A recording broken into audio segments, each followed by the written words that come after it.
Time for another topic in the amazing world of sound design, expander and gate plugins.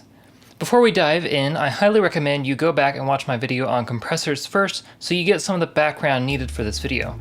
Also, I'll link a couple free expander gate plugins below if you want to try them out, but with that said, let's dive in.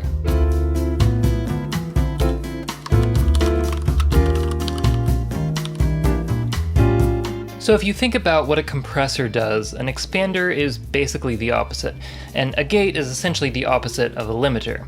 While a compressor controls the loudest parts of a signal, an expander controls the quieter parts. Now there are two types of expanders, upward and downward. An upward expander makes the quieter parts of a signal louder, while a downward makes the quieter parts even quieter. The relation between a compressor and expander means you'll see a lot of the same controls: attack, release, threshold, and ratio. Those controls do essentially the same thing as they do on a compressor, but again, the reverse. The threshold sets where our expander will stop changing the audio. Anything above that point will be left alone, and anything below will be turned down or up based on our other controls. The ratio controls how much the audio will be altered by.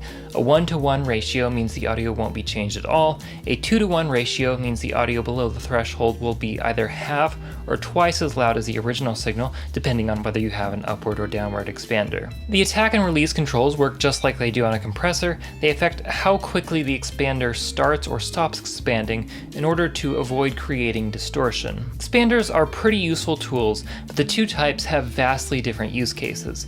Downward expanders are most useful for helping to eliminate background noises.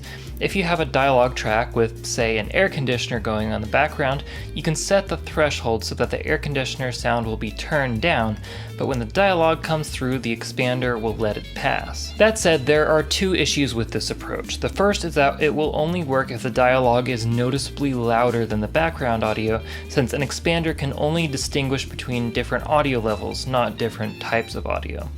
The second issue is that, for instance, with my example with the air conditioner will still be audible when the dialogue is coming through, just not when there's no dialogue.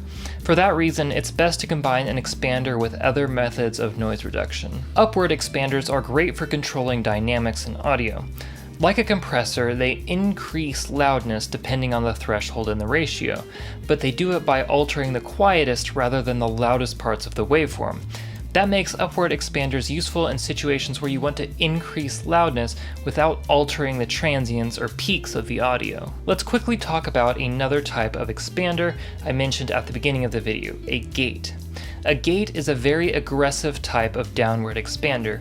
Rather than only reducing the volume of audio below the threshold, a gate completely eliminates any sound below the threshold. This is slightly more useful in music production, for example for removing breath noises from a vocal performance, but a gate can still be useful in certain audio production situations.